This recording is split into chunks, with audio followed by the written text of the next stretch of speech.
people think they understand what racism is? Show of hands. Come on, you think you know. I'm not suggesting I know. I just have a couple of definitions that kind of came to me as I thought about. How many people think there are white racists? That there are white racists out there? How many think there are black racists out there? Okay. Now, this is an interesting thing because this becomes important as we begin to define concepts. Now, I do that. I usually define concepts all the way. But one of the things that I do is I try to help people get a picture of what I mean by racism. So tell me how it is. First category is white racism, then we'll deal with black racism. So white racism. Tell me the ways in which white racism adversely impacts the lives of black people.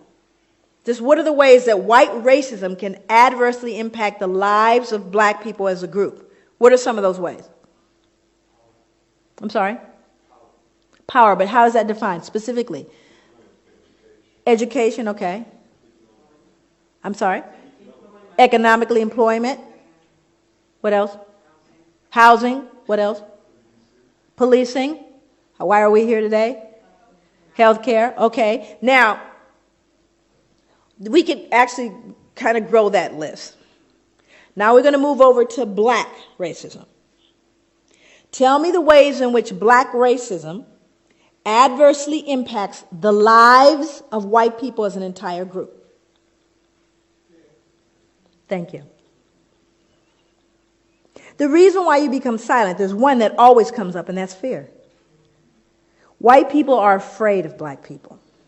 They are afraid of us. And it's a very interesting thing because black people know it. We know white people are afraid. But you have to start getting into the psychology. What are you afraid of? Why are you afraid? But it's an interesting dynamic. Now, also you see the difference in what racism is, do you not?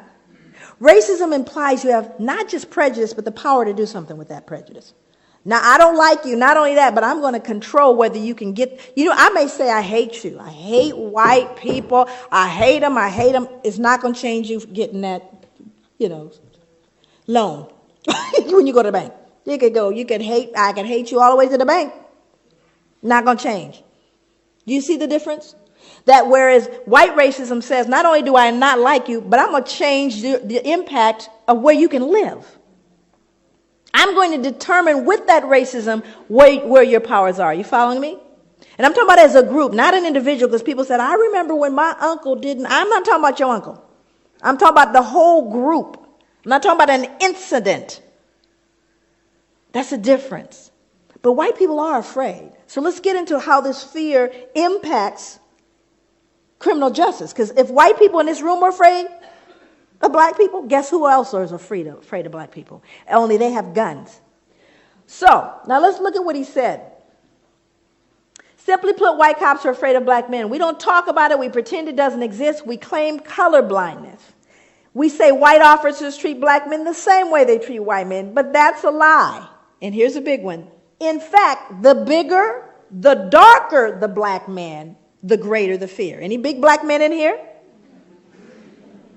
You got a big old bullseye on you, even if you got the suit on. And it's the truth, because statistics bear it out.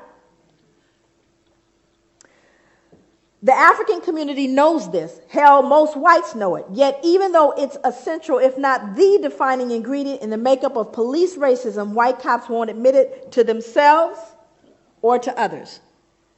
He goes on to talk about actually learning it in the academy. Norm Stamper, he told on everybody. He had folks indicted. He now lives in a cabin on a mountain somewhere in the San Juan Islands. That's where he lives. Nobody knows where he lives because he knows they're coming after him, and they have. This is a statement from the book also. Race and class discrimination are all too real in every phase of the criminal justice system, from arrest to sentencing. Impoverished black defendants, and this is going to sound familiar to you, are far more likely to wind up on death row than richer middle-class whites, or the 3,000, and of the 3,700 inmates now awaiting execution nationwide, 43% are African American. Black defendants are not accorded the same due process rights as whites. Their cases are not given the same scrutiny and consideration afforded to white defendants. Not now, not ever, Not in this country. This is what the man said. It was dismal.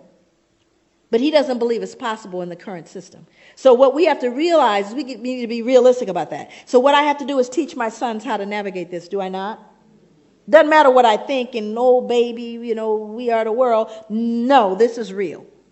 You do have a bullseye on you. When you're in the elevator with the only white woman there, and you're the big black man, she's clutching her purse and she's worried.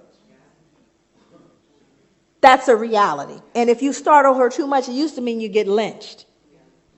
Matter of fact, I think she could scream right now and you'd get taken down. Get that